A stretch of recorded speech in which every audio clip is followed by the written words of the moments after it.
I can hear you fine. Turn your TV down or your monitor down if you don't mind. Yeah, I turned it off. I turned it down. Okay, very good. Very good. I know you tried to call about three. Hello, my name is Yamin. I'm calling from London. Welcome to the show. It's nice to have a caller from London. Welcome. What's your question? All right, I've got a question for the rabbi, please. Yes, sir. Go right ahead.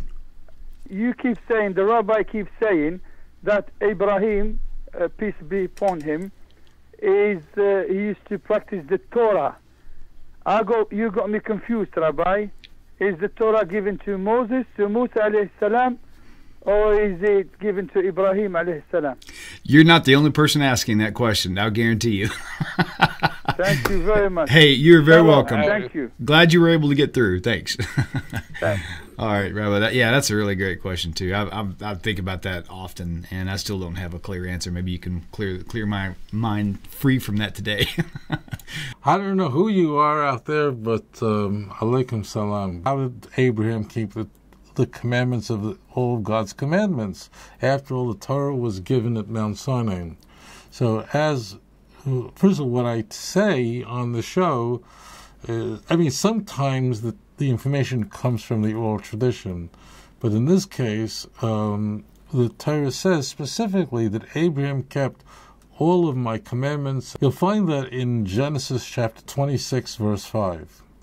And as I mentioned to you, we see explicitly that Noah, who was a prophet, knew exactly what a clean animal was, what wasn't a clean animal. How do we know that? We compare Genesis 6 and 7, and when he's told that he should, all the animals, he should bring a male and female. But of those that are tahira, those that are clean, he should bring 7 of each. Now, nowhere does Noah have instructions. Noah doesn't have the Torah, doesn't have Leviticus chapter 11 in front of him. So how did he know what a clean animal is? And if you look at the text, you'll see in Genesis, there's nowhere where Noah is given this information. Torah doesn't bother explain to us that Noah understood the Torah, because you see clearly he knew exactly what a clean animal was. And you see that none of the prophets ever ate horse meat. None of them did. None of them ever ate pork.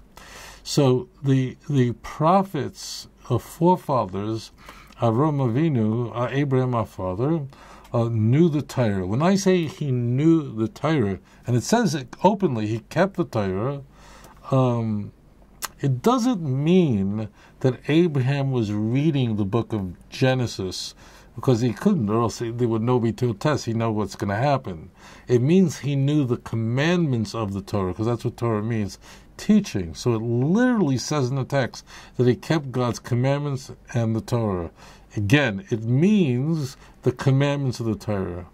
And so Abraham didn't violate Shabbos, but it was voluntary. Now, the patriarchs specifically kept the Torah in the land of Israel. Outside the land of Israel, they didn't necessarily observe the Torah. We can give you examples of this. Jacob marrying 2 sisters is forbidden, but he married the 2 sisters in Aram, outside the land of Israel. As soon as he entered the land of Israel, Rachel passed away, and he buried her in Beis Lechem. Joseph, a great man of God who was a tzaddik, who was a righteous man, he married the daughter. He married Potiphar's daughter. It was a strange thing. The wife wanted to seduce him, but ultimately he married Osnat, who was an Egyptian woman, and what the Torah says you're not allowed to. But Joseph was not in the land of Israel, and therefore was permitted. So let's say it this way. Our forefathers, the progenitors of our people, who were prophets, when they were in the land of Israel, observed the commandments. That's the answer to your question. How do you know? Because it says so.